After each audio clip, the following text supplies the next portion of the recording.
గారు ఆడపిల్ల పెళ్లి చేసుకుంటుంటే షాదీ ముబారక్ కళ్యాణ్ లక్ష్మి పేరు మీద ₹1,00,000 ఇస్తే ఆయన ఇచ్చే లక్ష్యాన్ని నేను తులం బంగారం ఇస్తా మీదికెళ్ళి అన్నాడు. వచ్చిందా తులం బంగారం? వచ్చిందా రాలేదా? మరి దానికోసం మారిండా? తులం బంగారం కోసం. అట్లాగే గుర్తు తెచ్చుకోండి, ఎన్ని హామీలు మా ఆడబిడ్డలందరికీ హామీ ఇచ్చినాడు. నెలకు 2,500 ఇస్తా, అత్తకు 4,000, కోడలికి 2,500 అని మాట ఇచ్చినాడు. వచ్చినాయా 2,500 ఎవరికన్నా? ఆడబిడ్డలు ఉన్నారా ఇక్కడ ఎవరన్నా? ఆడున్నారు. మీకు రావురా అయ్యా? వాళ్ళకు వస్తే వీళ్ళు మొగోళ్ళు సేవక్తులు ఇట్లా. ఆడపిల్లలకు ఎవరికైనా వచ్చినాయా?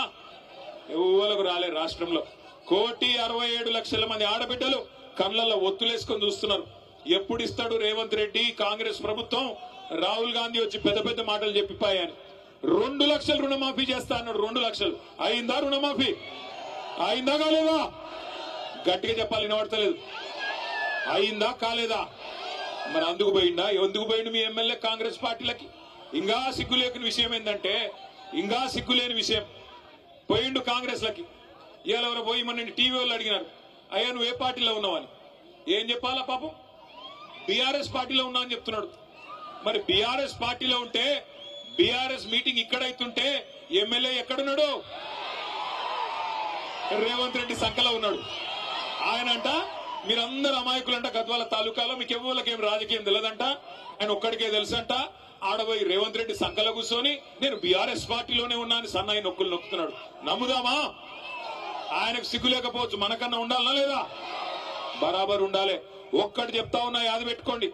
ఇవాళ ఒకటి మాత్రం పక్కా, ఎవరు ఎన్ని ఎత్తుగడలేసినా, ఎన్ని రకాల చిలిపి ప్రయత్నాలు చేసినా, ఎన్ని సన్నాయి నొక్కులు నొక్కినా సుప్రీంకోర్టు యమా సీరియస్ గా ఉన్నది.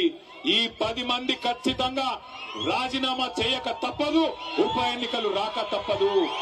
రాబోయే 9 మాసాల్లో, 6 నుంచి 9 మాసాల్లో ఇదే గద్వాల తాలూకాలో తప్పకుండా తిరిగి ఉప ఎన్నిక రాబోతా ఉంది. బుద్ధి చెబుదామా పార్టీ మారిన ఎమ్మెల్యేకు? చెబుదామా? వెనకాల నుంచి గట్టిగా నిలబడాలి. చెప్దామా? బుద్ధి లేదా? మళ్ళా కేసీఆర్ గారు ముఖ్యమంత్రి కావాలన్నా అవుతా? కావాలా? కావాలంటే నేను మిమ్మల్ని కోరేది ఒకటే, దయచేసి పెద్ద పెద్ద నాయకులు పోయిండొచ్చు కాక, కానీ ఇవాళ ఒక్కొక్కరుగా మన నాయకులు శక్తివంతంగా పనిచేస్తా ఉన్నారు. ఇగో ఇక్కడ హనుమంత్ నాయుడు గారు బ్రహ్మాండంగా పనిచేస్తా ఉన్నాడు.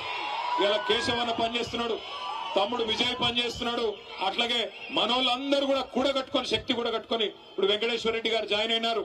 ఇంకా చాలా మంది నాయకులు, మా అంజన్ గౌడ్ ఇక్కడే ఉన్నాడు, ఇంకా చాలా మంది నాయకులు కష్టపడి పనిచేస్తా ఉన్నారు. తప్పకుండా బలవంతమైన సర్పం కూడా చలి చీమల చేత చిక్కి సచ్చినట్టు ఇవాళ బలవంతుడుగా కనిపించే